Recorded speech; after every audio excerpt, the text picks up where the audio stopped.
The Biggest Secret, Children of the Matrix, Alice in Wonderland, and the World Trade Center disaster, amongst many, many titles. A prolific author, internationally renowned speaker.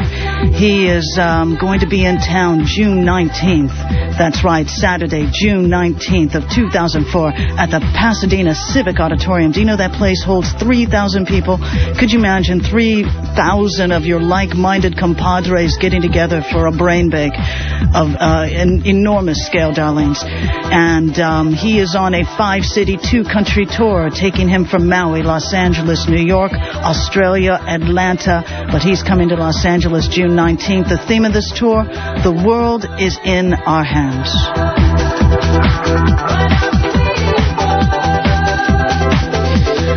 Yes, darlings, and the gentleman I'm speaking about is no other than David Icke, loves. Yes, he has been with us before, but he is going to be with us in flesh. As I mentioned before, June 19th. It is an all-day event from 9:30 a.m. to 7:30 p.m. Oh, my God, it's like camp. You know, bring comfortable clothes, bring snacks, and sit down and get ready for a tour de force, a tour de grande. And without further ado, let me introduce David Icke to you, darlings, of RadioAlchymy. In the background, we are playing the band, which is going to be performing at the David Icke event on June 19th, Lost at Last. We're going to be featuring their music throughout the program. They're very fun. You're going to hear them a lot on RadioAlchymy. Very cool. Lost at Last is also going to be performing. We're going to feature their music. But now, hello. Let's welcome David Icke, who is on the big island of Kona right now. Well, Mr. Icke, I would say that the big island of Kona is definitely the place to recharge your batteries for this tour de force that you're doing, eh?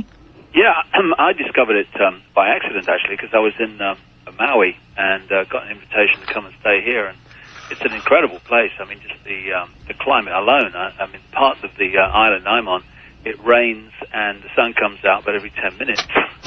And it's just incredibly lush. And there's a wonderful energy here and a lot of very nice people. So it's been a great bit of good fortune to find myself here at this time. Oh, yes. Terrific place. You know, it doesn't seem that there's ever a bad time for that place, right? I mean, even though you have the rain and then you have the sun, it's like that tropic weather just envelops you in a kind of blanket of warmness, eh? I mean, it's... Yeah, it's lovely. Like I say, the energy is great. And it's also a place where you can take a breather and another look at yourself and life, really, because...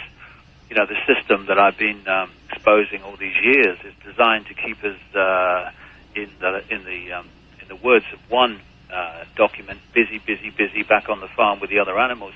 Mm-hmm. We have a situation where I meet people in America who are doing 3 jobs to maintain a lifestyle that used to be maintained by one. Yes. And while we're literally battling to survive, we miss taking, like I say, a breath, a step back, and seeing beyond the day-to-day battle for survival. So that the whole system's set up to stop us having quiet moments, to stop us having moments of peace where we can feel and see beyond the illusion that we call 5-sense reality. So it's all part of that, and this is a place where you can do that, and it's from this space that you can see why people in general don't go into these spaces beyond the 5-sense chatterbox mind. It's because that's always being activated and stimulated by the system. I mean, if you look at society in general, it's just a massive 5-sense stimulation of attracting the 5 senses, stimulating the 5 senses, drawing us into that reality all the time. We're being enticed by things through our hearing, through our smell, through our taste, through our sight. And like I say, this is a place where you can just take a step back, take a breath, and actually see and feel beyond that crazy 1,000-mile-an-hour life that is called life on Earth. Right. In the West, anyway. Yes, yes. And so when you have a moment then when you take that breather like you are now, what does it come to you? What comes to you? Well, my whole life, to be honest, is moving in the direction of entering a space beyond thought. I've been saying for years, we need to think for ourselves. That's the first step, because the vast majority of people, because of the way the system is set up, are allowing other forces to think for them. People don't question, to a very large extent, don't question the official version of events. They don't question the official version of life, who we are and the nature of reality, the nature of who we are as people. They just take what they're told through life to be what they should think. So the first step is thinking for yourself, and it's starting to question, starting to look at the official story of everything and say, well, hold on a minute, does it stand up? Does it make sense to me? Is it my truth, my individual truth, rather than someone else's off the shelf? And then you move into another space, which is where I've been moving for some time now, and that is beyond thought. It's a place where you don't think, you just know, where you don't have to create a personality for yourself. You just are. It's a space beyond the chatterbox mind, where things just are. If you haven't been there, if people haven't been there, it's very difficult to put it into words. But it's a place of knowing. It's a place where the intuition is king, rather than the logical mind. And it's a completely different lifestyle. It's a completely different way of viewing reality. And that's where I'm going now. And I'm not completely there yet, which is why I'm, in that middle ground, moving there. And but it's the way I want to go and the direction I want to go. And it's taking me, in terms of the conspiracy that I've been writing and exposing all these years, it's taking me into another level of it, where I can see why society is structured the way it is. It's structured to stop us getting into that level of being rather than doing, getting us into that level of knowing rather than thinking, logical thought. Because if they can hold us in the five senses, then they hold us in a tiny fraction of the infinite consciousness we really are. And we become manipulatable, we become controllable. Because, if you like, we are in this world, and we are of it when we are caught in the headlights of the five senses. When you move through thinking for yourself into non-thought, into being, into knowing, suddenly the ability to manipulate you is extremely difficult, if not nigh on impossible, because you are seeing through what is coming towards you as information. You don't even have to, in the end, research to see that what you're being told is not right. You feel it, you know it, without, going round the internet and even checking facts. This is the way that more and more people are moving and understanding that if we get into that space, there's no need for a revolution. There's no need for stockpiling weapons that bring down the Illuminati. You move beyond the space that they are controlling and manipulating. And this is the revolution. It's moving beyond the five-sense prison. Well, into not that there's anything wrong with the five senses and experiencing the five senses and enjoying the five senses, but if we get caught in there as our entire being, as our entire reality, then we are going to be pawns in a game, because the five sense reality is the home ground, the home stadium of this network of manipulation that I'm talking about. So, there have been great teachers of the traditions of transcendental meditation. We have Tibet Buddhism, lots that try and bring you, in a sense, to avoid. That tradition of meditation and silence has been, let's say, has gone around the world and infiltrated all different societies and bringing to mind the greatness of silence, the greatness of reflection. What is it necessarily about today and this here, that, let's say, those that have been into the tradition of meditation and silence, that now they are coming to understand what is so immensely valuable about it. They knew it was valuable before, but it seems like you're hitting an insight as to why that is so valuable. Even though people have been meditating for a long time, that it still hasn't, in a sense, brought about the necessarily pole shift that we need in conscious reflection. Do you know what I mean?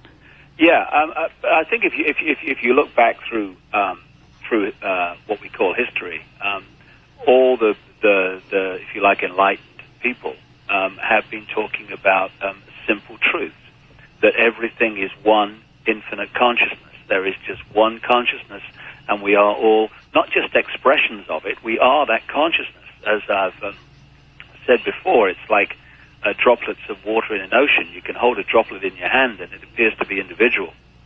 But if you drop the droplet in the ocean, where's the droplet end and the ocean start? The droplet becomes the ocean. So we are the ocean, not just expressions of it. And what has happened in this world of manipulation, this matrix, which I'm sure we'll get into, is that we have been manipulated to not disconnect from the ocean. That is not possible. We are always one infinite consciousness.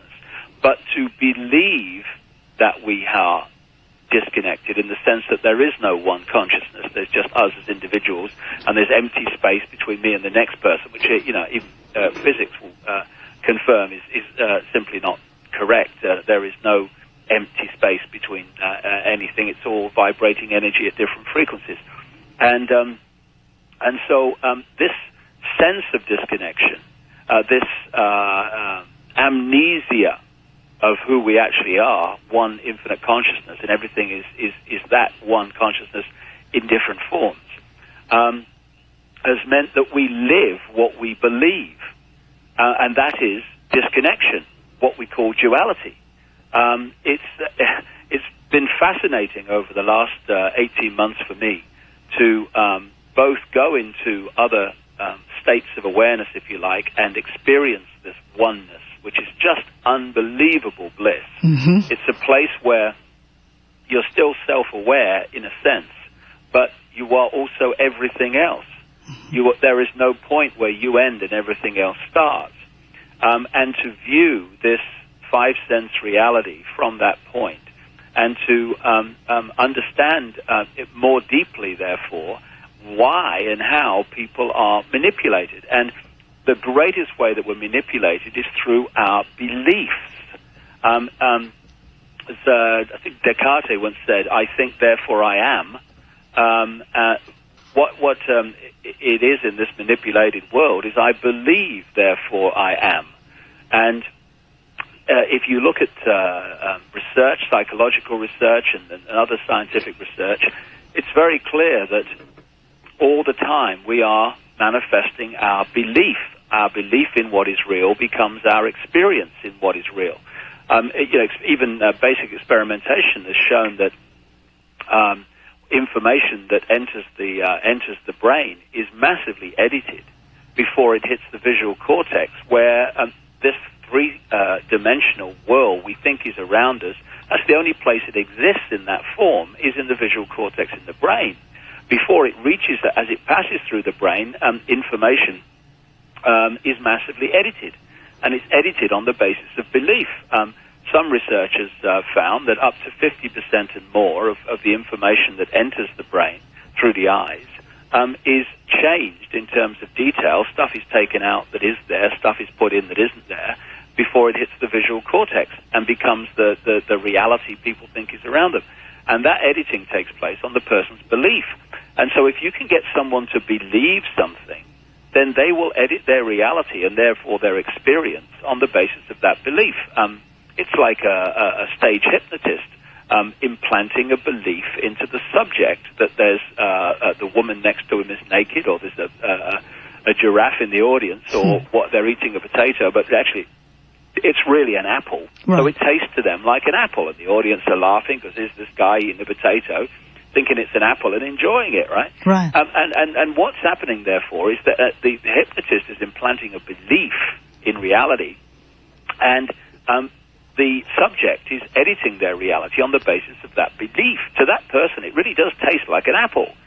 There really is someone naked next to them. Mm-hmm. And this is an interesting thing because, the global population is basically hypnotized. It's hypnotized by a belief in reality.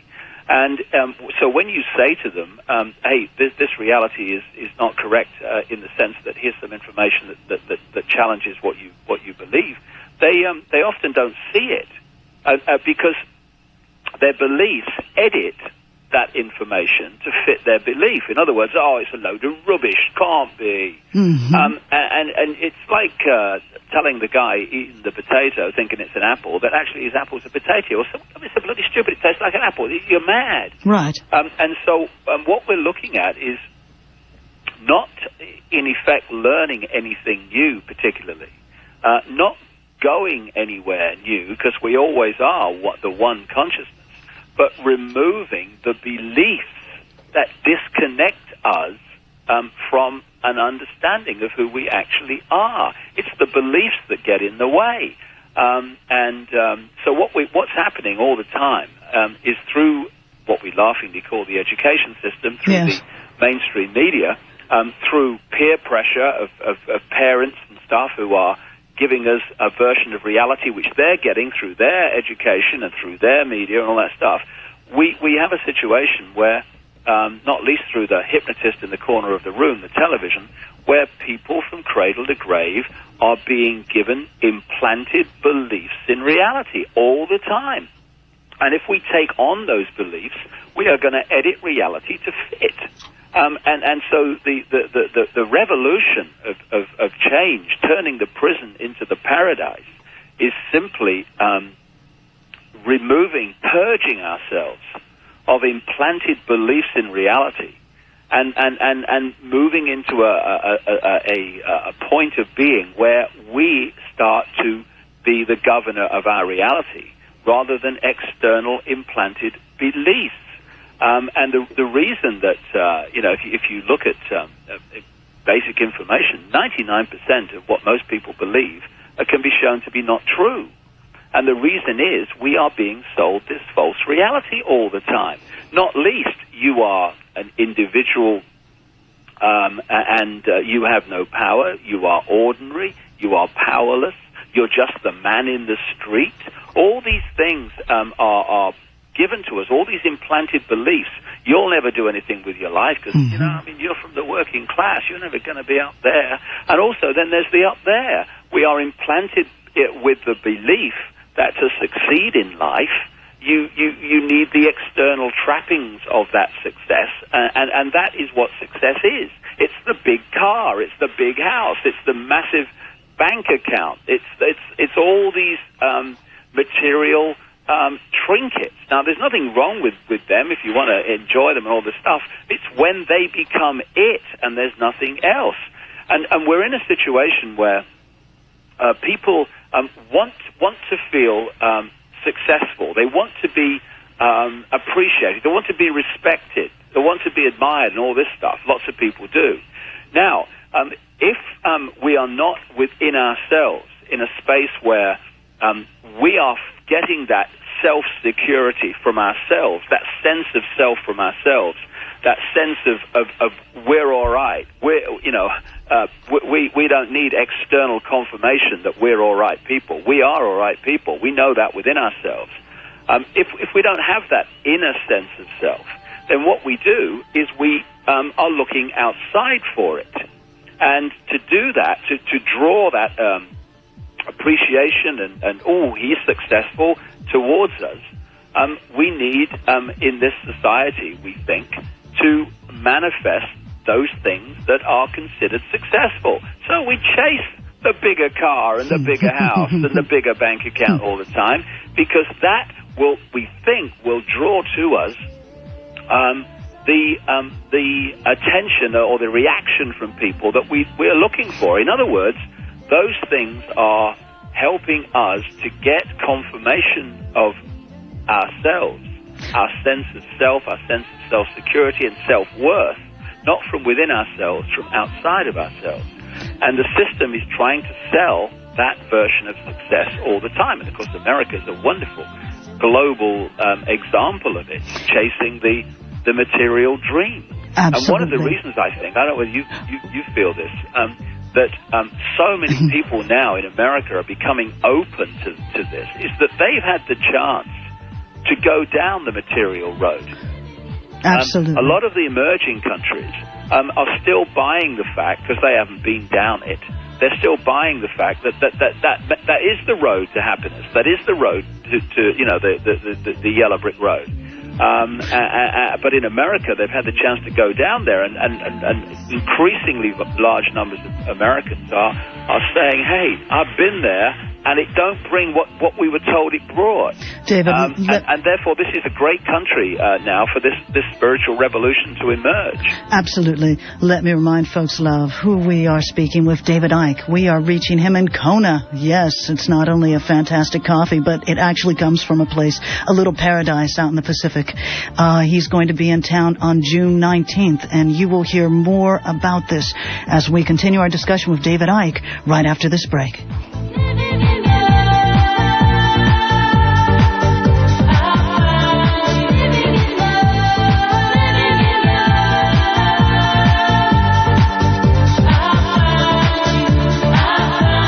Radio Alchemy. Eclipsing conventional wisdom. All alchemists converge at www.radioalchymy.com for streaming audio and more.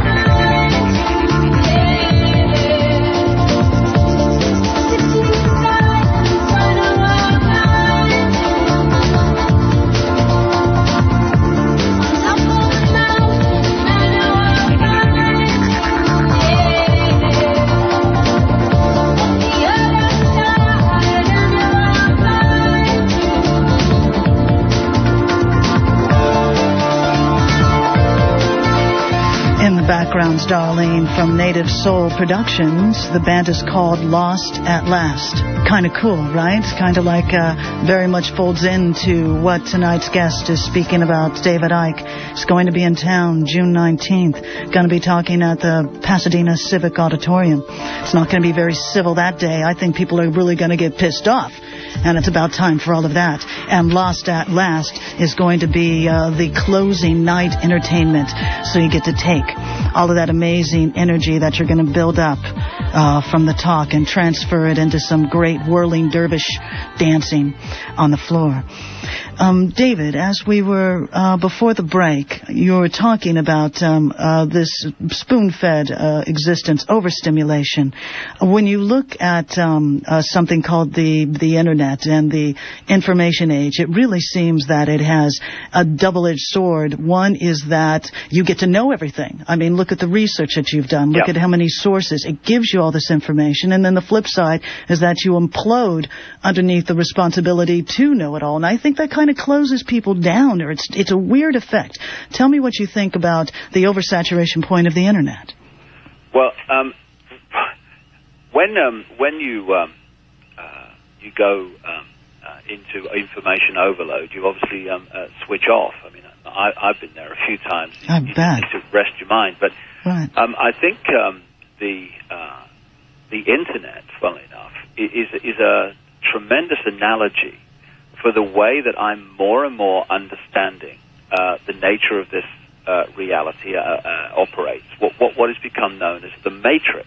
Yes. And in the last 18 months, 2 years, this is where my focus has more and more moved to the question of what is this reality and what is the force that's ultimately manipulating it.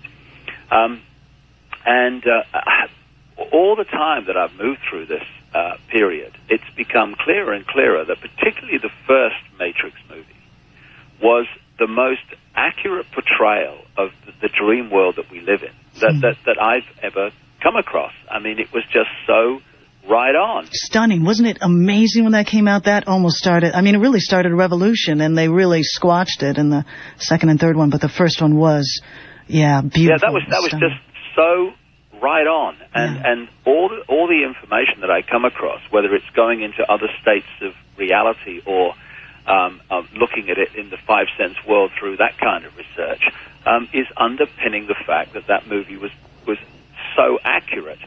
Instead of a computer-generated dream world, which the movie portrayed, we live in a mind-generated dream world. And about, 15 months or so now, I went to the Amazon rainforest, and I took a psychoactive plant drug called ayahuasca, which took me into this dreamland world over 2 nights for hours and hours and hours. And during that period, a very clear voice, which took a female form, spoke to me in very profound detail about the nature of reality and how we create it. And it was talking about the fact that we live in a massive thought form, which is sentient. And this is what we call the Matrix. And it was talking about the fact, and indeed, more and more the research confirms this, that there is no out there. Like, I'm sitting in this room now, and it appears to be out there. It seems to be around me. But in fact, it's inside of me. It is a holographic projection, which I think is around me, and appears to be around me. But like I said earlier, the only place that it exists is actually in the visual cortex in the brain. It's inside me, not outside of me. And then comes the question, a very legitimate one. Well, okay, I can follow that, but to an extent. But how come we all see now the same, if they were here with me now, the same trees, the same car parked outside, the same room? How come? Right. And the more that I understand this, in the Matrix, when they had to get that plug in the back of the neck before they could enter the Matrix, what it appears to be is that this, and I've talked to people, indeed I've seen it, I've seen the Matrix in other states of consciousness. It takes the appearance of like a grid. And of course, it was very well portrayed in the movie as the moving figures and numbers, the green figures and numbers. Right. And it's like a grid. And funnily enough, I was talking over in Atlanta a few months ago, and I met Daniel Brinkley. Daniel has had the near-death experiences and gone out there, and he was telling me, he went on one or two of his near-death experiences. He'd seen the Matrix, and it took a grid-type form in the way that he viewed it. And it's the brain is a frequency decoder. It's interesting that something called Fourier transforms, discovered by a guy called Fourier, hence the name, is the mathematical sequence, if you like, that allows us to have television. It allows us to take pictures with a camera, turn those pictures into a waveform, a frequency, broadcast that as a frequency, and then the television, etc., and that kind of technology decodes that frequency back into pictures. And what they found is that the brain works on Fourier transforms. And so the brain is a frequency decoder. So all the time we are receiving frequencies, and the brain is turning them into a holographic reality. It's just like when you create holograms, you fire part of the laser at a photographic print, and you take another half of the laser and you deflect it across the subject, the person or the apple or whatever it is you want to portray. Right. And then you deflect that part of the laser, now holding the vibrational image of the subject, back onto the photographic print, where it collides with the other half of the laser and creates what they call an interference pattern. Yes. Now, when you look at a holographic print in that form, it's just a series of apparently meaningless wavy lines. But when you fire a laser at that print, suddenly, apparently miraculously, a three-dimensional holographic image appears in front of your eyes. Yes. And it appears to be occupying space, but it's actually just a projection of the frequency wavelines of the interference pattern.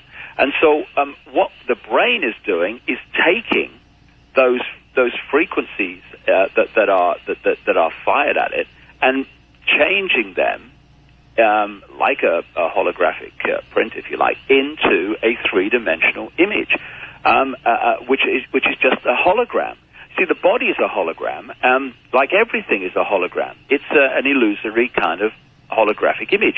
And one of the fantastic characteristics of the hologram is that every single part of the hologram contains a picture of the whole.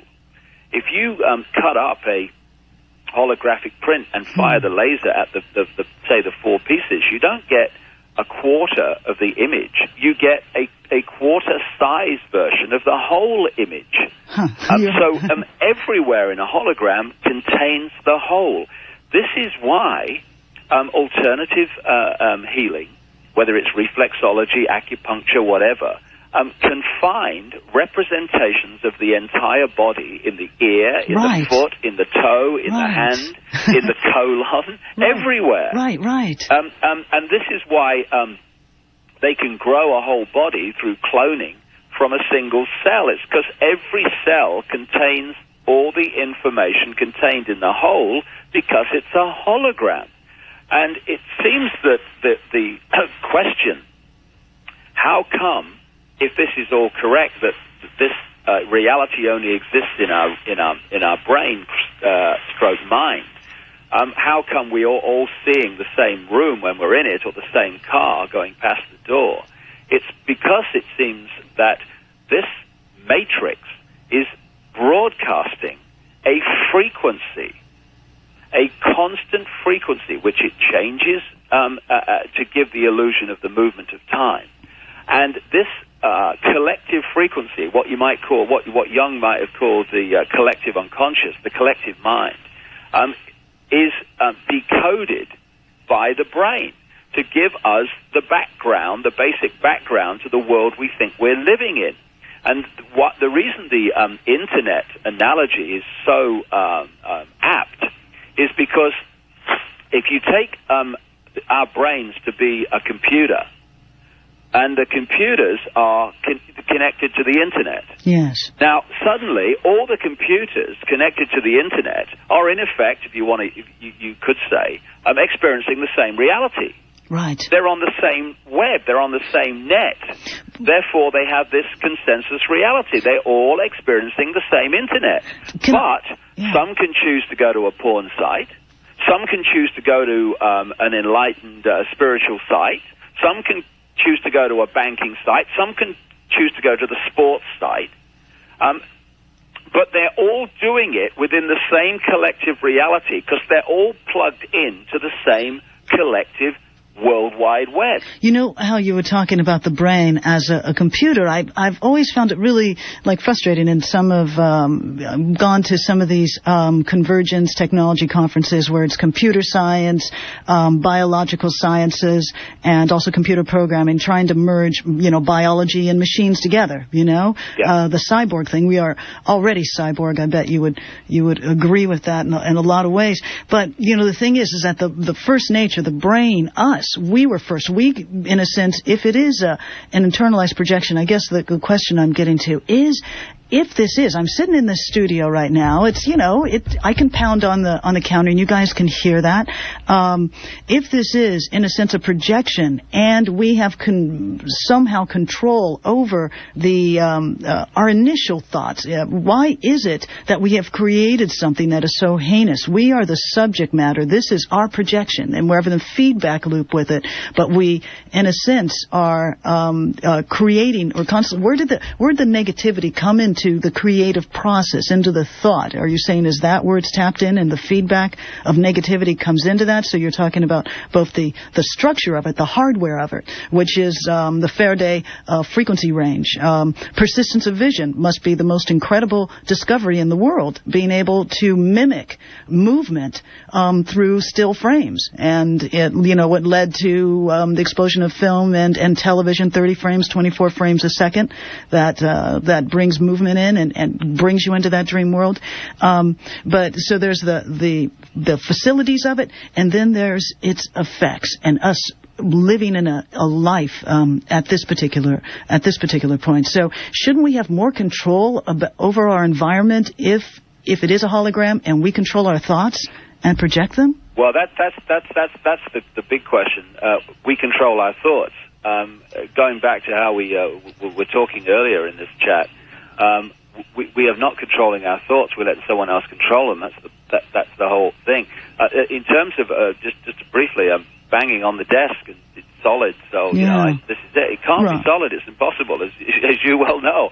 It's made, what is apparently a solid table, and I've got one here. Yeah, I hear it. Is apparently, solid, but it's made of atoms, and atoms are as least solid as you could ever come across. But couldn't it be that all of this exists simultaneously? Like you have a body, but you have a spirit, and it wasn't your body that went on that excursion in the Brazil rainforest. It was your spirit, and you're inhabiting this body, so your body can be in this 3D environment, and your spirit can be in this 3D, but also somewhere else. Couldn't it all simultaneously exist?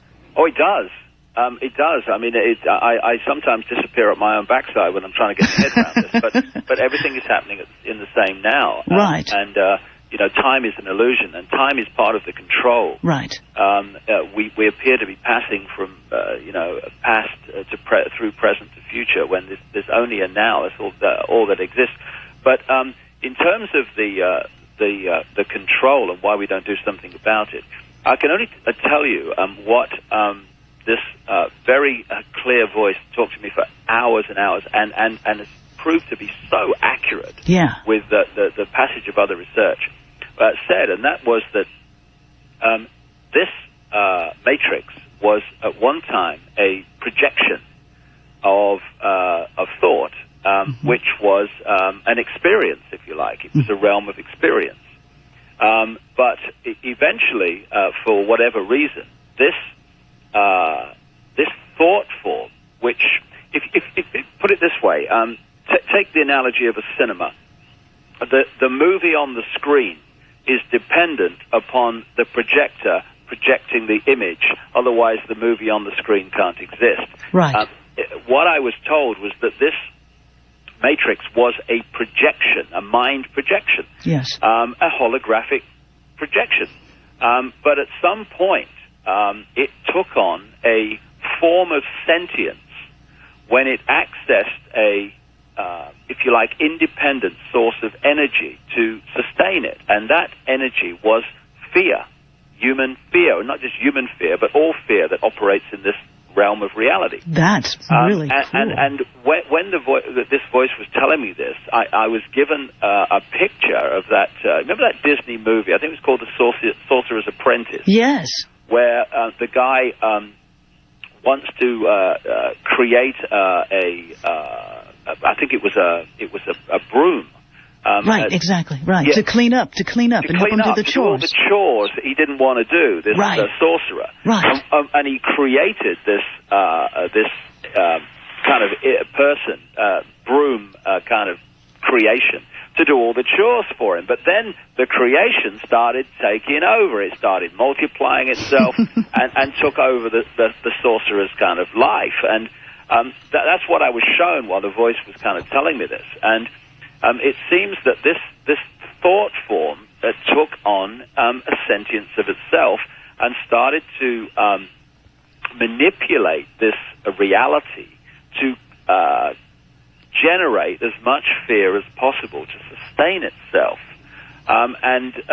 The nature of the frequencies that were being accessed by us in the five-sense world started to change, and therefore the holographic backdrop, the consensus kind of world we all kind of share and accept is real, started to change. And it went from quite positive to extremely negative in terms of much of what went on there. And what I was told was that in the five-sense world, what was created was described to me as a time loop, where we appear to be going from past to present to future, but it's actually just a loop of experience going round and round and round. Oh, that's brilliant. You know, that old saying, nothing under the sun, you know, there's nothing new under the sun. Yeah, and the thing that you start to realize, and it really just kind of started, oh, wow, so what's real anymore in any sense, is that at any point, the frequency projection of this reality, which we're decoding into holographic reality, can change history, because history is only what we think it is. As I think George Orwell said in his book 1984, he who controls history controls the present, and he who controls the present controls the writing of history. Absolutely. Now, that's true within the five-sense world, within the Illuminati manipulation of history, to take out things he doesn't want people to know. Yes. But it's also, if you think that everything's happening in the now, then all this matrix has to do is change the reality that we're decoding, this collective reality, to a point where, for instance, historical finds are discovered. Well, are they been discovered from the so-called distant past? Well, hold on, there is no distant past, there's only the now. Or are they actually just changes in projection? So suddenly we think we've discovered something from the past, but actually it's just a projection now. I don't know if I'm disappearing up my backside here. Well, you know what? You can see the way. Perhaps you can see the way I'm going. Well, you know what? That is the great thing we're going to pick up on, because what you were talking about when you're talking about these artifacts and their significance, it has to do with the passage of civilizations, and also it kind of bridges into religion with all of its symbology and artifacts, and how that works within this matrix. And that's what we're going to come back, David, and talk about after this fantastic break. David Icke, darlings. Isn't this fun? Wow. All right, he's going to be in town June 19th, love, all day, 9:30 a.m. to 7:30 p.m. Is absolutely tremendous. We'll get information for you to go. You go to www.ike-media.com. That's ike-media.com. We'll be back after this break.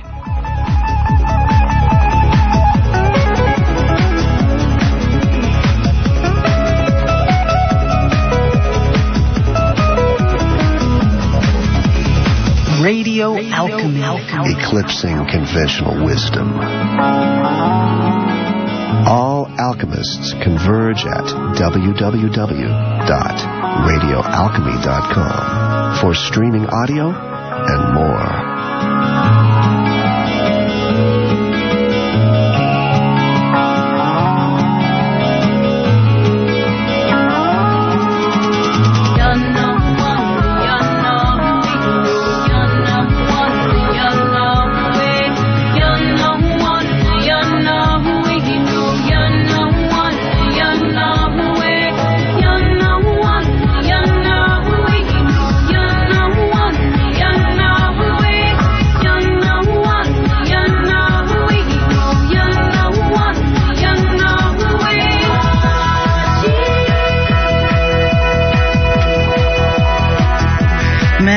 Voices, they're heavenly. It's so good. It's so ethereal, but yes, so grounded. Lost at Last is the name of this band. It is produced by Native Soul Productions. They are going to be out at David Icke's event coming up on June 19th at the Pasadena Civic Auditorium. Talking about that, David in town. He's kind of doing a tour de grace around the world, in a sense, but definitely coming on the west side to Maui, to Los Angeles, heading east to Australia, jumping off to Australia, and then back to Atlanta. Dang, well, that's all good. And, David, let me ask you, I think it is extremely great timing that you are hitting the road this year. I mean, this is really an amazing turning point with what's going on in the U.S., the realization of, we need a new definition of what it is to be human, etc. But, boy, do we need to, get something in gear. Is that kind of like the timing of why you are out touring now? Well, I just follow my intuition. I follow my heart, if you like. And, I follow the flow of life. Right. And it's what I've followed for 15 years, and it's put me in the right place at the right time so many times. There's no way I go against it now. But what what this voice in Brazil told me is reflected by what is actually happening in the world and what you see as you travel around. And that is that this oneness, this unity of all, that is the infinite one, is infusing itself in that form. In that there's difference between oneness in awareness of itself and oneness that's not in awareness of itself. Right. We in this reality experience oneness that's not in awareness of itself. It's still oneness, but it's not aware of itself, so it experiences that reality, disconnection and duality and all this other stuff. Oneness and awareness of itself, which is a state of being that has to be experienced to be believed, is infusing itself into this matrix to break it up, to break up this false reality, and transform it from a place of fear, from a place of imprisonment, to a place of paradise. Oneness experiencing itself in the holographic form that we do. A massive, unbelievable transformation is going on, and it was said to me that while it appears that the war and the conflict and all these highly negative situations are getting worse, and they are, and rolling forward, and the control is rolling forward. Actually, what it said is we're watching something in its death throes, because you made a good point earlier about the spirit and the five sense world existing simultaneously. When you move your point of attention, right, your point of consciousness, your point of awareness out of the five senses, beyond the walls of the matrix, the vibrational walls of the matrix, into that realm of oneness. It's basically like this.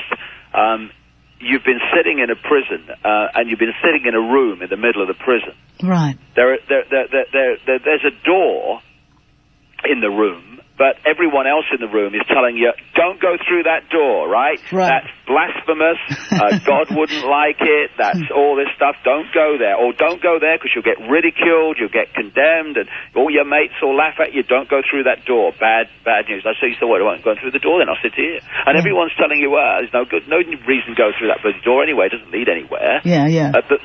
Everything that exists is within this room, right? So just get on with it. Get a good job, get a good car, get a nice wife from a good family, and you'll be fine. That's what life's like here, you know. Yeah, absolutely. And more and more people are doing this, as you well know.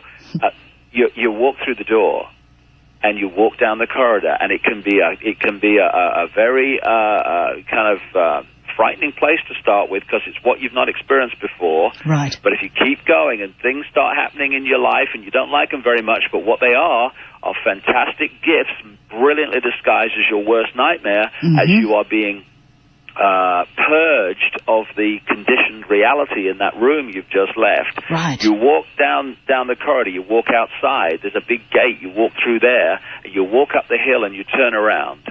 From that point of consciousness out there beyond the matrix, right, out there in the realms of oneness, in the realms of unity, in the realms of who we and what we really are. Right. And you look back and you go, oh my God, I've been sitting in a prison. Look at it. It's got walls. It's got glass on the top. I can see now how these guys run the prison. Right. And that's the point. When you reach that point, and it's opening your heart, but you can open your heart without sitting cross-legged on a mountain. You can do it in everyday life. That's the real trick. You open your heart, and you can move to that level. And suddenly you are in this world physically, in the sense that you are experiencing this holographic projection within the matrix. But you are not of that world anymore, because the point from which you're observing it is not within the matrix, within the prison. It's outside of it. So suddenly you're looking in from outside through your eyes, if you like. Right. And you therefore see the world around you in more and more clarity, with more and more clarity. And you see what you couldn't see before. Yes. And what we call this is an awakening. Now, what could you use to describe someone who is waking up from the hypnotic trance when the hypnotist clicks the fingers and says, wake up? Yeah, it's kind of like being spanked, your first spanking right out of mom's womb. You are waking up to the reality that you are, but that you have been hypnotized to forget. Right. This is what's going on. Yes. The mass David, the people are being hypnotized to believe a false reality to hold them in the prison. Now, I have to ask you this question before. We only have 4 minutes left. I've been dying to ask you this question. Now, this completely shatters what we know of any religion on this planet today. Because you're talking about the all creating a thought form, materializing to us, and then a negative thought form, somehow takes over and turns it negative. But then again, that just means that there isn't necessarily the very same hierarchies, that there is a God. You are talking about a thought and all, so there isn't the judgment. There isn't the guilt. It just is as a hologram. I mean, is that what you're getting to? Is that what do you see in religion? Because you've done so much looking into that too. If you get into the more enlightened religions, and for me, I have a simple philosophy: if people can give a name to what they believe, then they're in the prison. Because if you can give a name to what you believe, you are already stuck in a belief system, because everything just is. We all just are. Right. Yeah. It's what I've called in Time Loop the force with no name. Right.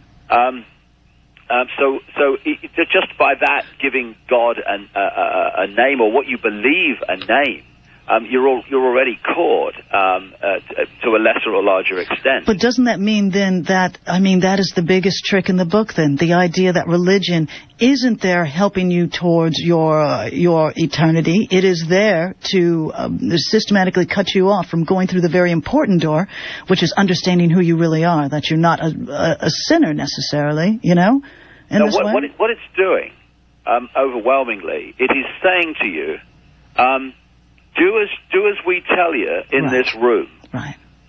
And then, when you die, you'll go through that door, and you'll go to paradise if you've done what we said. Right. And if you haven't, then you'll go through that door to hell. Yep. So religion has become, it always has been, a form of control within the five senses, within the holographic illusion. And it's about division. It's often about conflict. Now, people can express their spirituality through a religion if they take the positive aspects of it and leave the rest behind. Right. But take Christianity. I mean, the God of the Bible, the Judeo-Christian Bible, is a schizophrenic, isn't it? I mean, delusions of grandeur. He has this loving side, apparently, when it suits, and then he's absolutely vicious when it suits somewhere else. I mean, please, and what is our religions? They are belief systems. Right. They are selling a version of reality to people, in the sense that whether it's Christianity, whether it's Judaism, whether it's Islam, any of them, they're selling a reality. Absolutely. And with it comes the men in frocks and the hierarchy and all this stuff. And kiss this ring and all of that. It's just a transnational corporation. That's basically what it is, selling something. Instead of selling tins of beans, it's selling a belief system.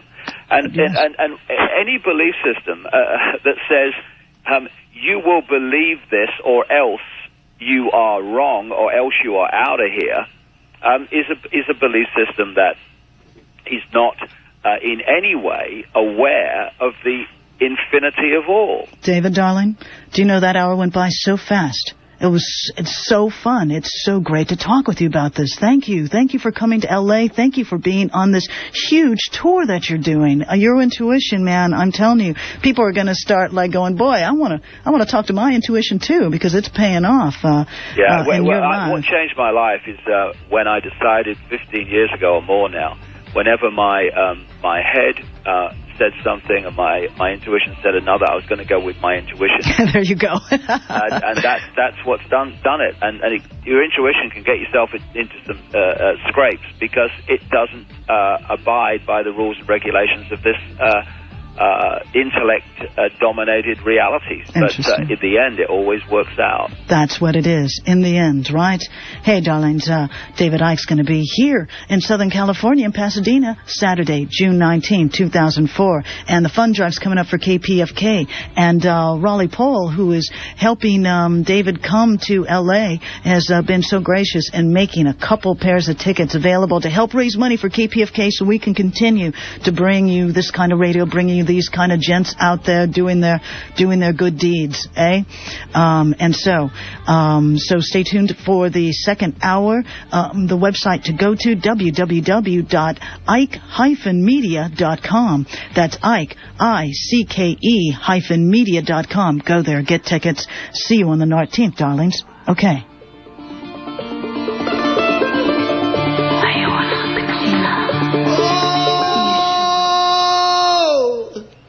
Let your fire burn. Come and let your fire burn. Welcome back to the second hour of Radio Alchemy on KPFK. Whirlwind tour, 5 cities, 2 countries, 2 continents. Going from Maui to Los Angeles, to New York, to Australia, and back here to Atlanta. Go down and light it up down there in Atlanta. So that's going to be fantastic. And the theme, I think, of his talk, and we're going to ask him about that starting out with, is the world is in our hands. That's interesting. Somebody might think that the world is in our heads. But, David, you're saying that the world is in our hands. We're going to have to somehow merge together our mind's eye and this physical plane to do something about it, right?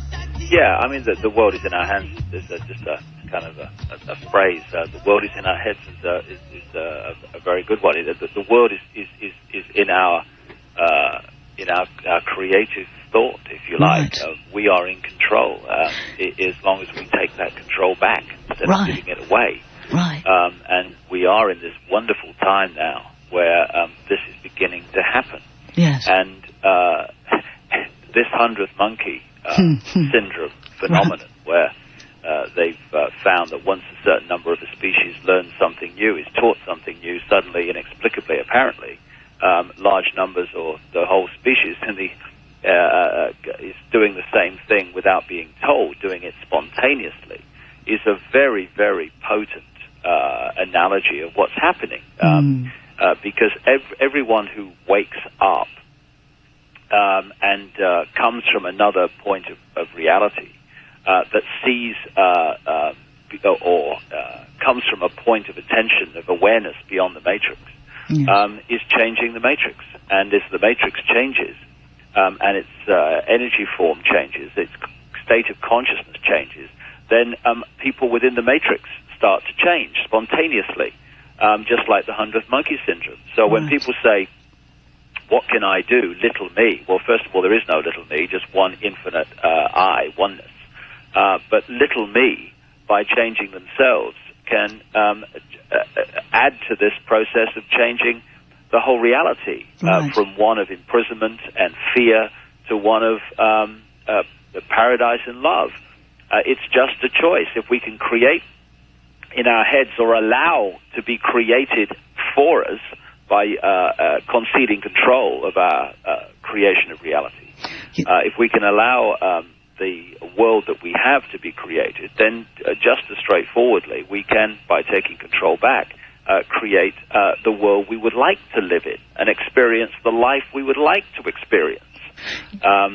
There's a lot of stuff talked about fate and all the rest of it. We are in control of our journey, and we are manifesting it all the time by our beliefs and by our state of thought and our state of being. And what we've allowed to happen is for those beliefs and states of being to be externally implanted. We can take control of that and take over the steering wheel, if you like. It's just a choice to do it. Let me ask you your experience in the Brazilian rainforest, because I think I'm like a lot of people that when you talk about that experience, I'm like, all right, I'm going to Brazil. Dang it.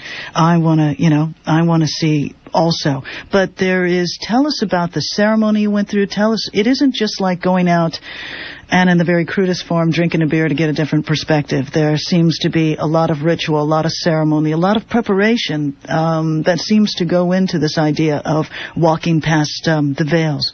Could you talk about that part of the experience too? Well, there are various so-called psychoactive substances. Right. Some people call them psychedelic from the 60s, but psychoactive is a much better word, that can break down the barriers of five-sense reality and take you through, in conscious awareness, to these higher levels of yourself, because there is only one self, infinite oneness. Now, if you are in a state of fear and you have emotional issues and other issues that you've not dealt with, then these psychoactive substances can open the doors to where you have to face, in that form, those things you haven't dealt with. And this is what I think was called in the 60s a bad trip. Yeah. But if you go with your heart open, and particularly if you've worked on yourself and cleared some of these, dark recesses of emotional debris, then you can go to a beautiful, beautiful place beyond all that. But I would say that, during the 60s, there was a large number of people took these various substances, experienced these other realms of reality, and I would say some great music came out of it. Yeah. But the 60s became the 70s, and the 70s became the 80s, and the 80s became the 90s. It's all right experiencing these things, but I would say two things. One, that the real goal, if you like, is to go there without substance. Right. Because it was kind of funny, just a quick story. I'm in this fantastic other state of awareness, in this beautiful, beautiful oneness bliss. And this voice said to me, because it was very funny, I got a sense of humor, I'll tell you, at these other levels, said to me, do you think it's the ayahuasca? Because it used a lot of questions, the voice did. Do you think the ayahuasca brought you to this place? And I'm thinking, well, I took it and I got it. And it said, illusion. You came to this place because you believed in the plant. And it was talking about the fact that everything is belief. And when I was writing that part of Tales from the Time Loop, about 5-10 minutes later, or even less than that actually, I picked up a book and I was flicking through it, and I came across this story of an LSD trial. I think it was in the 60s or 70s, in which they had given half the participants LSD and the other half a placebo. Yes. Nothing at all psychoactive. And a number of these people who took the placebo had gone off on a long LSD trip, even though they hadn't took LSD. So the thing is, we can go there without it. What it does is show us that these other realms exist. If you keep taking them over and over and over again, they simply become another crutch, a thing that you become addicted to, in the sense of you become addicted to the experience. And you become dependent on the experience, some people do. When, if you use them sparingly to take you out there, and then you start working on getting out there without them, then because it was like, this voice kept asking me questions like, do you think oneness takes ayahuasca? And of course, no. And one of the other things, funnily enough, it said was, do you think oneness has its astrology read, right? And it showed me a picture at that time when it was talking about this of a person that was obviously symbolizing oneness, and it sat down, opened the paper, and was looking down the astrological chart for the day. And it said, oh, my goodness, this is going to take me a long time because I'm all of them, right? It went on like this for hours. It was very funny, hilarious, but very extremely profound. And what the point was being made is that, yes, astrology, when it's done by people who know what they're talking about, can be a useful tool, and it can show patterns. But they are matrix patterns. They are patterns within the matrix, within the awareness, the holographic illusion. So yes, it can be used, but use it in the understanding that astrology is a measurement, if you like, within the matrix. Outside the matrix, in the realms of oneness, there is no astrology. It's a matrix phenomenon, which, like I say, can be used usefully, but can also, take people down false paths if they don't realize that it only goes so far. To see ourselves, for instance, as a Taurus, so this is me, is a form, if you look at it, of division from oneness. Because oneness is everything. Anything in which we attach ourselves to being a fragment of, rather than all, is disconnecting us from the true infinite nature that we are. And if astrology does that to the point where I'm a Taurus, and you relate to the fact that you're a Taurus and start and follow the traits of being a Taurus, then it cannot be a good thing, I think. But if you do it from the understanding that it can measure trends and energy patterns in your life, then it can be a useful tool. It depends which road you come from. Did you have a chance to ask the voice? I think I asked you that before, but did you have a chance to ask the voice who she was, where she was? Oneness. That's what she said. Oneness. Yeah. Huh. And you are the voice. So it's like your higher self.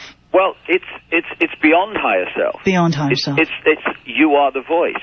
Right. And by you are the voice, it didn't mean you, illusory personality called David Icke, are the voice. Right. It meant everyone and everything is the voice. Right.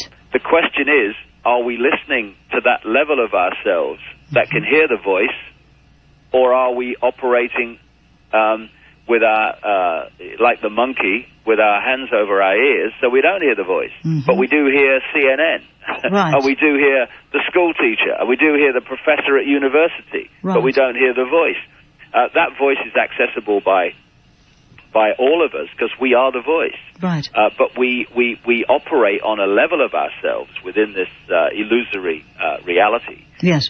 In which the voice is not audible to us.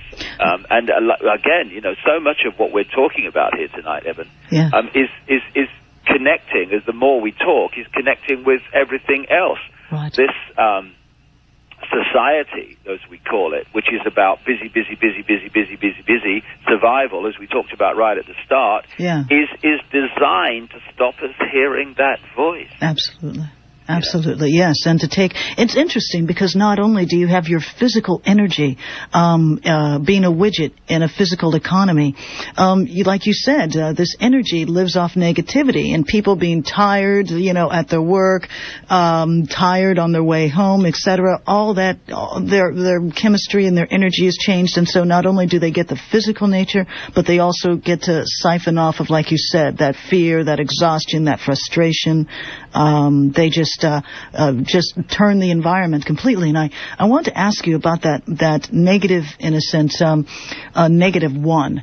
So did the voice tell you a little bit more? Is that a synthetic? Is that a part of our projected mind? Because it doesn't seem like the all would ever have something of equal it didn't seem like it would come from the all. So is the negative one part of our brain patterns that we brought on? Well, is it synthetic? Everything is the all. George Bush, this may stagger a lot of people in America, is the one, is the voice. Everything is the one. The matrix is the one. And what happens is when you start to disconnect from the unity of oneness and you start to pull that energy into polarities, because hate is part of the one. Because it exists, so therefore it must be part of the one. But it's balanced when you are in that state of oneness and awareness of itself. Everything is balanced. Love is the balance of all. Therefore, nothing is dominant except love, which is the unity of all. Once that unity starts being dismantled into constituent parts, if you like, then you can start having a world that is based on that constituent within oneness, that is fear. When oneness is in awareness of itself, is in unity, there is no fear because it is absorbed into oneness. But when you start to concentrate on that one aspect of the infinite, which is that fear, and you isolate it so that is, you are operating in a world that is not a one of balance of all things, but you're operating in a world that is focused totally on that one aspect of fear, then you live in a world that is still part of the one, but it's not oneness in balance. It's not oneness in the full awareness of itself. Why would the one want for us to have this kind of existence then? There is this thing called free will, where you go down the path that you choose to go or allow yourself to go. And in doing so, you learn and experience and come back to oneness. I think that, but of course I think there are limits, and I think that, from what I understand, what this voice was saying, that this false reality had reached such a density. Right. Such a density, I mean a vibrational density, that without an infusion of energy to break it up, then people were going to be stuck here, stuck in it, going round and round and round, this time loop or whatever. And so it was now in the process of being broken up, so that people could come back to awareness, because this whole concept of what I was told 15 years ago about something that was described to me then as the freeze vibration, where this realm had got so dense that it was like people were like stuck in treacle, and it was getting more and more difficult to connect out of here. This was a parallel universe? Well, yeah, it's this kind of reality. The reality we're experiencing now, it just got so dense that it was getting more and more difficult for people to reconnect. And so this infusion has come in of energy from outside the matrix to start to break it up. And it will manifest itself in a transformation of people's understanding of themselves and the world. This is what this extraordinarily obvious spiritual awakening is all about. I mean, I was told about this a long time ago, and as I've passed through my journey, it's become clearer and clearer that people are waking up more and more and more and more. Absolutely. And we've seen nothing yet, and I think the next 10 years are just going to be a fantastic roller coaster as we see this world completely transformed. And what will transform it is our level of awareness of who we are. More and more people connecting beyond the matrix into the realms of oneness, bringing that energy, that infinite love, knowledge, understanding into the matrix. And of course, this matrix frequency field has got to break up. It can't do anything else. It's got to transform. And so it's a fantastic time to be alive. Right. Because clearly this is now happening. I mean, I met people more and more. I meet people who, a few years ago, you think, well, they're never going to open their minds to anything other than, the obvious, the news and what they're told is life. Right. And now they're going, whoa, I can see this now. I want to go here. What's interesting is that you were saying the United States, even here we are at the height of mind control technology if we're talking about media. We're at the height of that, let's say in the trajectory of civilizations, but yet you say that this is the place where also these new ideas, this meme, this thought form could have a 100th monkey effect and really see a galvanizing thing, even within, because we have been, in a sense, pushed to the limit of just bombardment, especially during this presidential season. I really feel sorry for Republicans, David. They really need to hear you, man, because those are the most mind-controlled, bombarded, poor folk.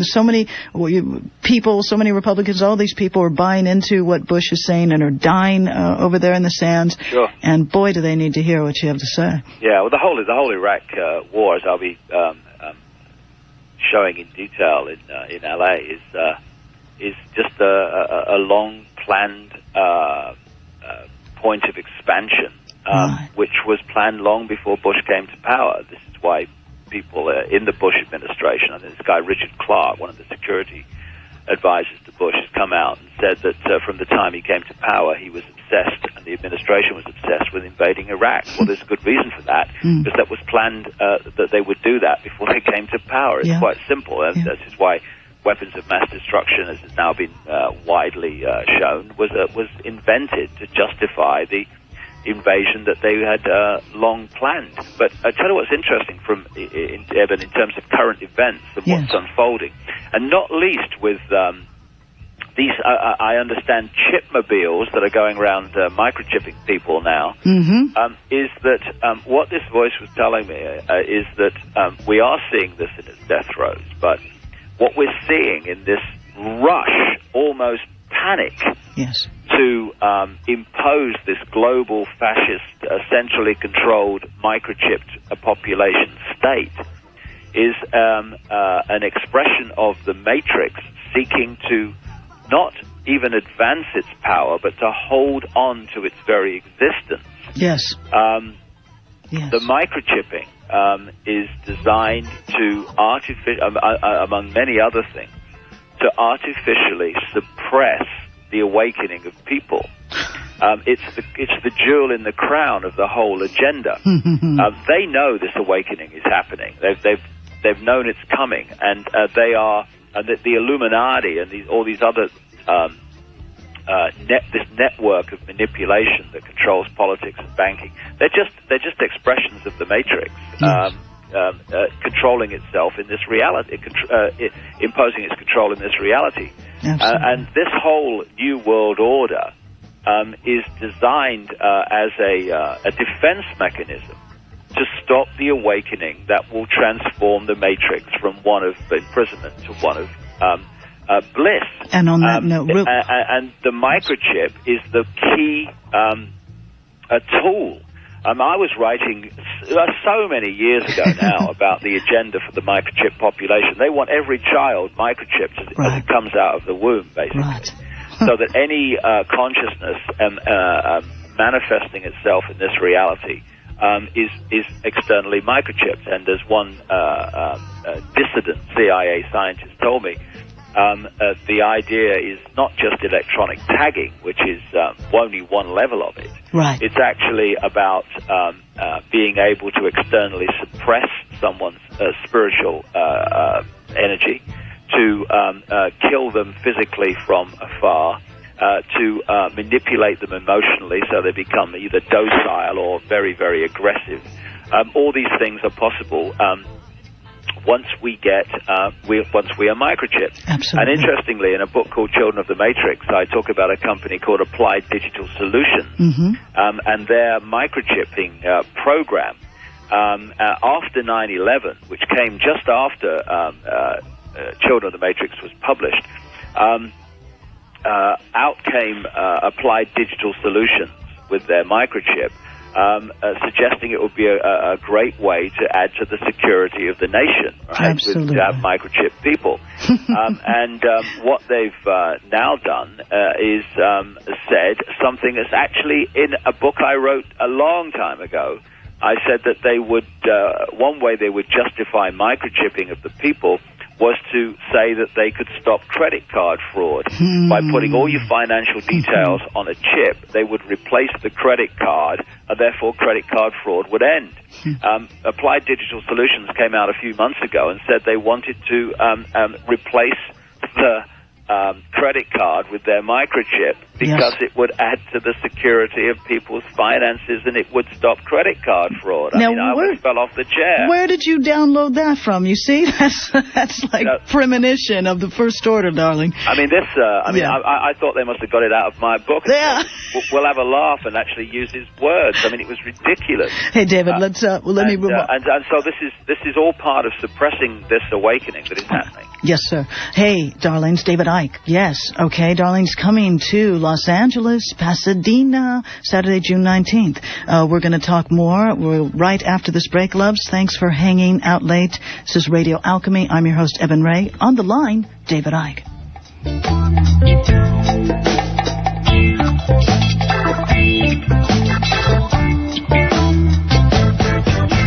Radio Alchemy. Eclipsing conventional wisdom.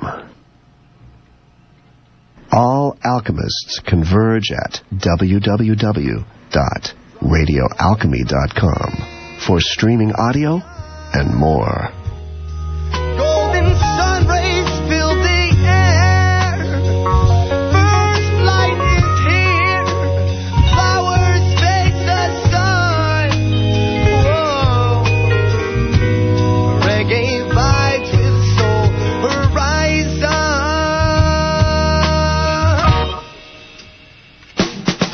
We got that roots rock reggae vibration. Your journey has begun. Flowers face the sun. We got that roots rock reggae vibration. Your journey has begun. Singing 3, 2, 1. Try to never carry negative energy. What this young soul just wants to see is some positivity. Try to never. Lost at last, darlings. Isn't that fantastic? Let me give you a website, nativesoulpro.com, www.nativesoulpro.com. And so the band is Lost at Last, and it's roots, rock, reggae. They're going to be performing. They're going to wrap it up and give you something to move around all that energy you're going to have after spending a day event with David Icke at the Pasadena Civic Auditorium on June 19th. The website to go to for all the information you need is www.icke-media.com. That's www.icke-media.com. All right. And we're coming back. You know what, David, I want to jump back somewhere to the idea about religion, and the whole idea that, in a sense, it's like, I don't know if other people have had particular premonitions or whatever, but it really seems to be the whole anchor within the religious field, that this is their particular thing to do. This is what they are out to do, in a sense, is to cut you out and cut you off from this spiritual development. But yet it is so heavily rooted. I mean, how would you, in a sense, approach, let's say, a congregation of Muslims? I mean, that is such a very entrenched Zionists, evangelical Christians. I mean, the amount of controls that you need to go through to tell them not only that, for one, maybe they're not living the actual tenets of what their religion says, but for two, that the cosmology that makes up their belief system is a 180. What do you think about, that seems really to be like just one of the major cruxes for people out there, who are hearing you and want to try and pass this on and communicate to them. It seems like it's a huge uphill battle. Well, the thing is not to try to convert or convince anybody. That's matrix thinking. Oh. But just to put information in front of people and be at peace with how they receive it, because it really is none of our business how other people perceive reality. All you can do is put forward information that challenges that which they normally get, and then be at peace with how they receive it. So I would stand up in front of a Jewish audience or a Christian audience or a Muslim audience, and I'd say the same thing. Right. It's the kind of thing I'm talking about now. And if they all walked out, well, they all walked out. That was their choice. Fine. Okay. But the religions are tremendous forms of mind suppression. I mean, I thought about having some T-shirts made which say, God save us from religion. Yes. Because, or oneness save us from religion, would be more accurate, I suppose. Because they basically create a belief system and enforce it. Now, I have no problem with anyone believing anything. It's none of my business what they believe. I have a problem when they try to impose it on others. And what you have is religions imposed through various forms of mind control and threats, basically. I mean, if you're brought up in a fiercely religious home, no matter what religion it is, that religion is imposed upon the children by the parents. That is. I think that is a form of child abuse, personally. Certainly a form of mind abuse and mind control. Right. Because if they don't follow that religion, then they're going to have an unpleasant life with those parents, especially when they're children. And so, again, you have generations imposing their beliefs on the next generation, and continuing this imposition of belief. And the best thing we can do for our children is to let them come to their own conclusions. Yes, we can point out basic things like if you run across the road without looking, there's a chance you're going to get hit by a car. Yeah. These basic things we can do, but actually telling them what they should think about themselves and reality is outrageous for me. They must be allowed to come to their own conclusions. But religions, families, and religions don't want that. They want to impose their belief because they want the next generation of people. Yeah. To support their church, their religion. So they can't let the young generation go, otherwise the whole church would die out. Well, David, I'd imagine that. My God, the hardest job on this planet today is being a parent. I mean, you're, within the household, allowing a child to, in a sense, self-develop. The child, in this world, in this matrix, as you speak of it, there is no chance for anybody to develop on their own. You're a walking stereotype because you're talking about pattern recognition. So how do you do something new? Where's the individual when it's a repeat of time? And how do you, fit in and, or what is their next? Everybody, like you talk about these, or not you, but people talk about these alternative cultures, but yet you go into death metal or you go into the hippie movement, and this alternative comes up with its own set of fashion, its own set of words, and it becomes, once again, not an alternative, but a mainstream automatically. Yeah, you're actually making a very, very, very important point, Evan, because I've noticed this through my life, that so many times I see things that claim to be alternatives, and yet they operate in the same basic belief and way of operation as that which they oppose. Right, this hierarchy. For me, the New Age would be more valid if I couldn't spot a New Ager. You know what I mean? Yes, exactly. Right, yeah. From 100 yards. I'm not knocking them. What I'm saying is that if we are we are expressions or indeed manifestations of the one, then the infinite ways that we can express ourselves within infinite possibility must challenge us more than and all looking the same, and people being able to tell the basic beliefs that we have and attitudes we have by the way we look and the way we act. I mean, let's just express ourselves in spontaneity rather than putting on a uniform. Right. And people think that uniforms are only kind of security guards and policemen and people shooting at Iraqis, but No. Uniforms take many forms, and Absolutely. you can see them, in belief systems. Right. And so it is interesting the way that which challenges something then operates in the same way. I have a personal experience of that. Years and years ago, Yeah.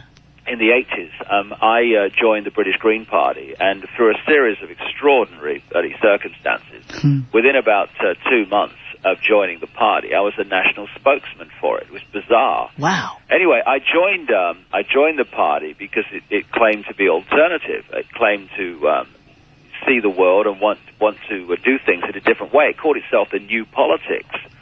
And then I watched it get successful for a short time. When I joined the party, they were getting about 1%, if they were lucky, of the national vote in elections. I mean, they were non-entities in terms of affecting voting patterns. Right. And then during 1988, moving into 89, there was suddenly a tremendous explosion of awareness about environmental degradation, destruction, what we were doing to the planet. And there were a lot of prime-time environmental shows on British television. And people became more and more aware, hey, there's something to look at here. And we had in the summer of 89 the elections to the European Parliament. Yes. And the Green Party suddenly got 15% of the national vote and became, for a short time, a party of national political significance. What I then watched was that party transform from a party that claimed to be one of principle to absolutely the party game that it claimed to oppose. Right. Because suddenly, and all Green parties have been through this. I don't know if the American one has, but every other one I've looked at has. Certainly. The battle between what were known as the fundies, the fundamentalists who wanted to remain true to their principles, and the realos or realists who wanted to ditch some of the principles that weren't electorally attractive to people in the way that they were conditioned to see the world, and therefore they would become more electorally successful if they ditched those principles. Of course, the German Green Party, this most successful one electorally in the world, went through a massive internal self-destructive phase in a battle between the fundies and the relos.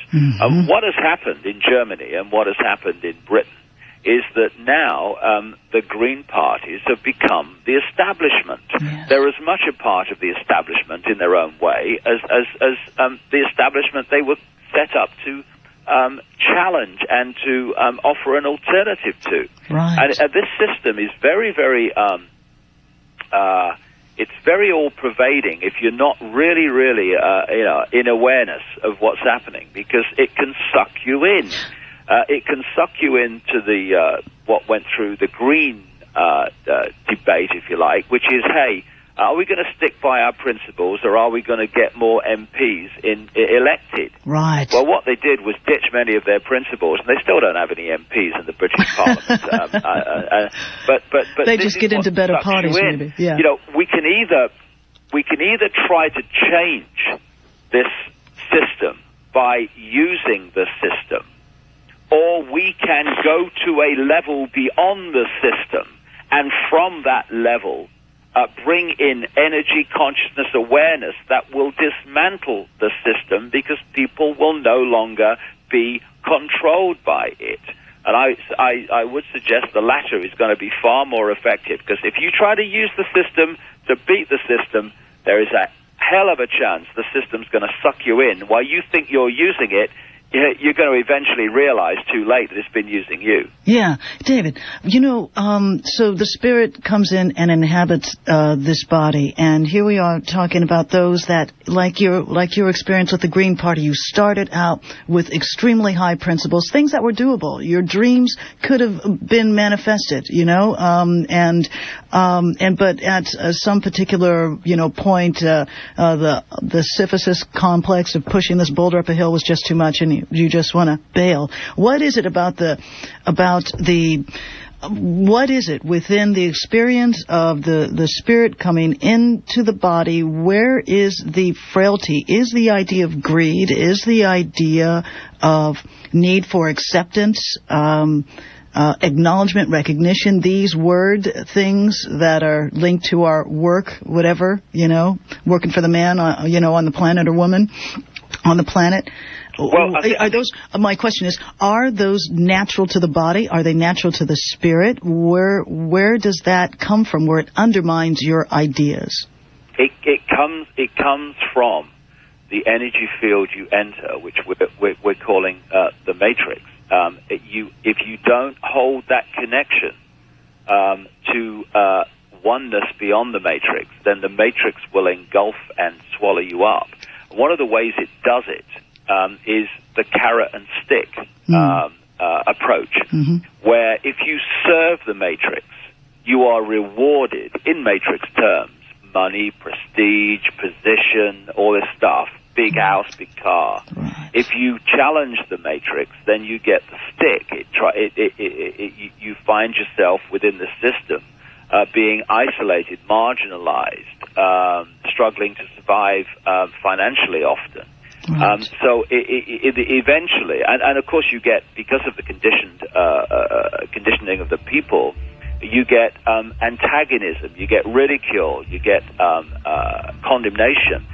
So what the matrix does is provide a lot of negative things for you if you don't serve the matrix and its system, and lots of other things that are nice in themselves in the experiencing of them here. If you do serve the matrix, it's the carrot and stick. Right. And often it's only those who really do hold that connection to beyond the matrix that can hold that spirit, that determination not to be sucked in, who keep going despite everything, and continue to go the way the matrix doesn't want you to go.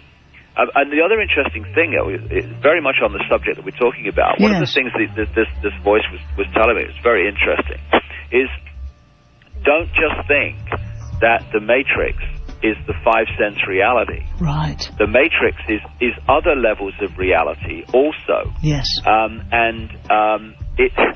When people leave the five-sense realm at what we call death, they don't necessarily, that consciousness doesn't necessarily gravitate to oneness. If it's not in a state of oneness before it leaves, because of its conditioning of duality, its conditioning of its beliefs, then it ain't going to go to oneness, because it's still, there's this great line I came across years ago. Yes. Death is no cure for ignorance. and what this voice was telling me is that within the matrix are many other levels of frequency that consciousness gravitates to once it leaves the physical form. And what it was saying was this process of so-called reincarnation is not incarnation between oneness and awareness of itself and the five-sense reality, but actually a cycle of reincarnation between the five-sense reality and other levels of the matrix. And when it was telling me this, it showed me a picture, a very clear picture, of people coming down from the sky symbolically onto a footpath across a field. And as the people were walking along this footpath, coming down, incarnating in other words, they were wearing the footpath down and down and down, and they went down and down and down into like a record groove as they wore the footpath down. And the voice said, is it any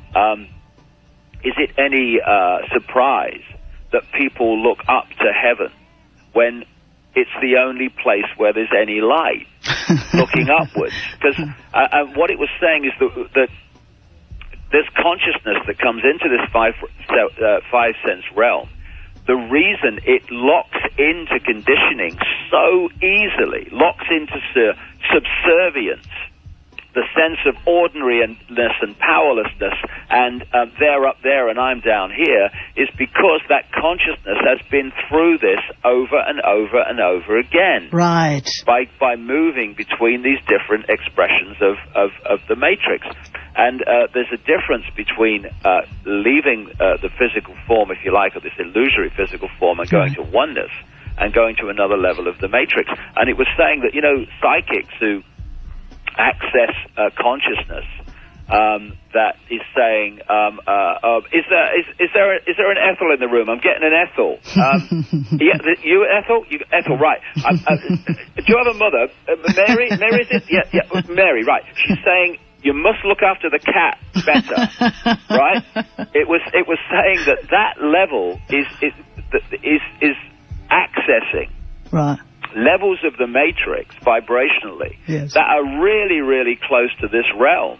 They're not out there in oneness. They're just in another illusion. And the other interesting thing it was saying is that there are realms within the matrix beyond this 5-sense time loop, if you like, where, if you like, there's a Hindu section, and there's a Christian section, and there's a Muslim section, and there's a Jewish section. Because when consciousness leaves the body, if it's conditioned so fiercely to believe that it's going to be judged by Jesus or something, then that consciousness will manifest that reality, because it's not just in the 5-sense realm that we manifest our beliefs as our experienced reality. We do it even more powerfully, indeed more quickly. It's more instant, because on other levels the density is not the same. Right, absolutely. And suddenly we will experience being judged by Jesus. Yes. Or we'll wait in some nether kind of neutral zone waiting to be judged, thinking we're in purgatory or something. Right. And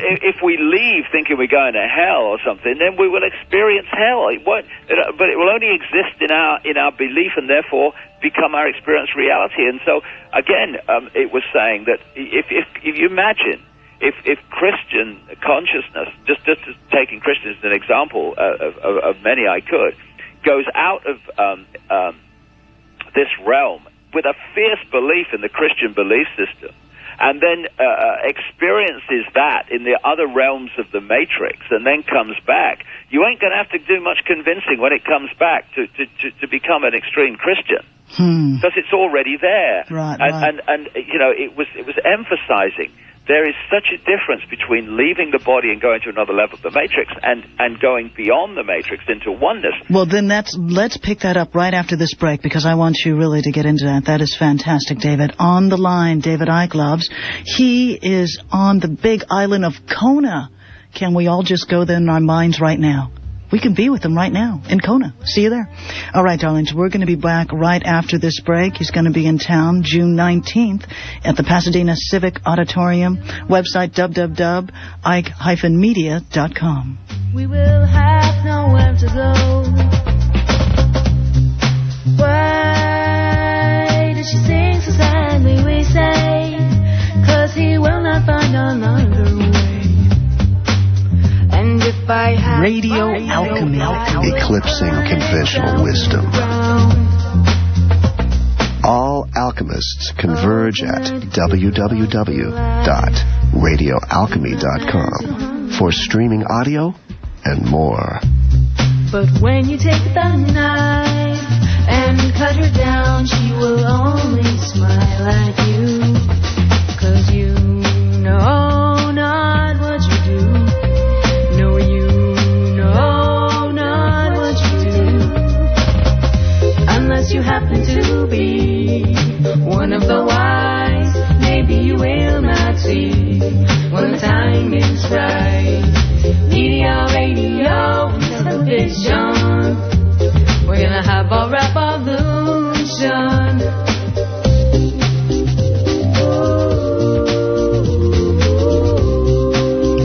All right, loves, yes, featuring the music of Lost at Last. Their label is Native Soul Pro, and you can find that at nativesoulpro.com, and pro is short for productions, but they sound pretty pro to me.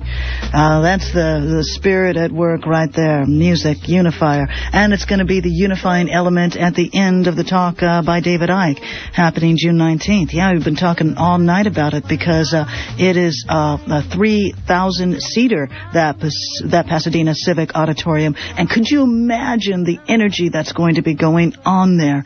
3,000 people together, talking, listening, learning from 9:30 to 7:30 p.m. and then followed up with a party, or maybe that's within the 7:30 time, with Lost at Last. It's going to be an event, and it is fantastic for David to come through L.A. on his whirlwind tour.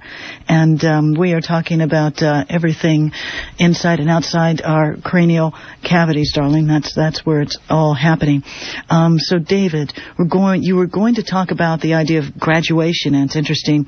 In the Tibetan Book of the Dead, it's in a sense a person sitting by an individual that's lying in the bed, and they're helping them, in a sense, go through these processes of trying to get, in a sense, to the light, because of they're in a sense talking about conditioning from the planet, and that their fears come up and manifest, and they have to see those for what they really are, as these illusions, to be able to graduate to these steps. What did the voice say about graduating? I mean, you were talking about the conditioning, but I mean, come on, is George Bush going to graduate? I mean, he probably has access to information. Do you think he can fake it? I think what you refer to as graduation, getting beyond the matrix, is it's about not finding something, because we're already there. At this point, we're already there. What we've done is forgotten we're there, and that belief that we're not there, and indeed in many people there is no there to be because of the conditioning, means that we will then manifest in our experience, whether it's in this part of the matrix or in another part of the matrix after so-called death. David, can you... that belief, it's removing our conditioning. It's removing the belief in separation, removing the belief in religion, and moving to this point we talked about right at the start, beyond thought into knowing, and into being rather than doing. And when you reach that point, within this physical realm, all you're doing is moving your point of attention outside the matrix. Even though you're in it, your point of attention, consciousness, is outside of it. And so when so-called death occurs, you don't go anywhere because you're already there. Right. And so it's and this is an important point, because this voice was saying that the matrix wants to entrap consciousness, because the consciousness is its energy fuel supply, right. Its energy supply, right. And so it wants to entrap consciousness within itself. So not only in the conditioning of five sense society does it generate fear through war and conflict and endless stress and all this stuff. Right. It also, by conditioning the five sense level into that state of belief and being, means that when that consciousness leaves the five senses of what we call death, it's still going to be within the matrix, and it's consciousness that again is going to can come back and continue this cycle. Right. It wants to entrap us, and like I say, the New World Order and the microchipping and the centralized global control and the fascist global state are all about suppressing the awakening. It's going to take people out of here, and indeed it's going to transform this matrix into a completely different form of experience anyway. David, we have like a minute and a half left, around 2 minutes left. In this 2 minutes, did the voice give you a picture of what life could be like if we were to know who we are and what, and that we're there? Not only give me a picture, I went there, and what is it? It was a place of no fear, of no worry, no negative emotion, a place where you realize that there was no we, only one infinite I taking infinite expressions, where infinite possibility lay, and that the power to manifest any possibility that we choose is completely ours. Whatever is your paradise, you can manifest. once you lose the anchor holding us in the lower vibrations of fear and guilt and all these lower vibrational emotions that the matrix society is designed to elicit from us all the time. We are a change of being away from paradise. We don't have to, go finding it in a rainforest. We can find it in the middle of New York. It's within us. It's a place that we already are, but we've forgotten, and therefore we live our lives as if we're not infinite beings. But Joe blogs on the street, I've got no power. It's simply a case of how we perceive ourselves. Yes. That's the only difference between paradise and imprisonment. That is beautiful. Just a huge shift in perception, but beyond belief to actual knowing. Yeah, absolutely. And so as you walk around now, after this experience, after these 15 years, you're in traffic somewhere. Do you not get mad and honk the horn? I mean, how have you changed from this? Oh, yeah, well, I don't honk the horn because I usually find that's pretty meaningless. I spent some time in Saudi Arabia once. They honk the horn all the time, even though the situation holding up the traffic is perfectly obvious and perfectly not sortable in a short time. They still honk the horn. I've never honked the horn since I experienced that. Yes, I still manifest the matrix reactions. Yeah, but it's because especially when you're trying to communicate things to people, if you're not experiencing what other people are experiencing, and you're symbolically sitting cross-legged on a mountain, well, there ain't going to be much communication take place here, or much validity. You know, it's all right, you on that bloody mountain, I've got a bloody mortgage to pay, mate. Don't you talk to me about that. You know, it's a matter of, right. Experiencing what you're talking about. So, but it's also, there's a level of you that is observing that experiencing level and learning from it. And it's the observer that writes the books, and it's the observer that's talking to you now. Right. My five sense level is constantly experiencing the five sense world and all its illusions, and my observer level is learning from what that level experiences and how it reacts. So if I was in a state of oneness, in awareness of itself all the time, 24/7, and not experiencing this world, then how could I communicate to people who are in it? You couldn't. So I move between the two, but it's the difference between being caught in the matrix in terms of your reactions, and thinking that's life, and experiencing them, but observing them and realizing that that's a matrix moment. Well, David, darling, we are so happy for you to materialize yourself in Pasadena, and that you are going around the globe, becoming static for a time being to impart so much knowledge and introspection and discovery. I mean, that is the point. It's kind of like, a torch being handed out there, and it's in your hand, and we are so happy that you're coming to Los Angeles, sir. It's going to be fantastic. Any last words for folks? No, really. But if many as can come to LA, the better, because it is going to be me from 9:30 in the morning till something like 7 at night. Yep. I have hundreds and hundreds of illustrations, and I take the story from A to B to C and go through the whole spectrum, from everything from 9/11 and what was really behind it, what's happening in Iraq and why, down to a great chunk about the stuff we're talking about now, and many other things. And they all connect together because we're one. Why wouldn't they? Fantastic. Folks, the website is www.ike-media.com. Ike-media.com, and that's ICKE, darlings. All right. Well, fabulous 2 hours, David. Thank you so much, man. It's a pleasure, Eben. Thanks so much. Yeah, brilliant. All right, loves. So June 19th, thanks for staying up late. Radio Alchemy, I'm your host, Eben Ray. David Icke, in town, June 19th, 2004, Pasadena Civic Auditorium. See you there. Your journey has become flowers. Face the sun, we got that roots rock reggae vibration. And you are listening to Something's Happening on Alchemy with your host, Evan Ray. Be sure to visit our website, www.radioalchymy.com, and join us next week for more mind-blowing revelations from the fringe. 3, 2, 1. And this is KPFK Los Angeles. It is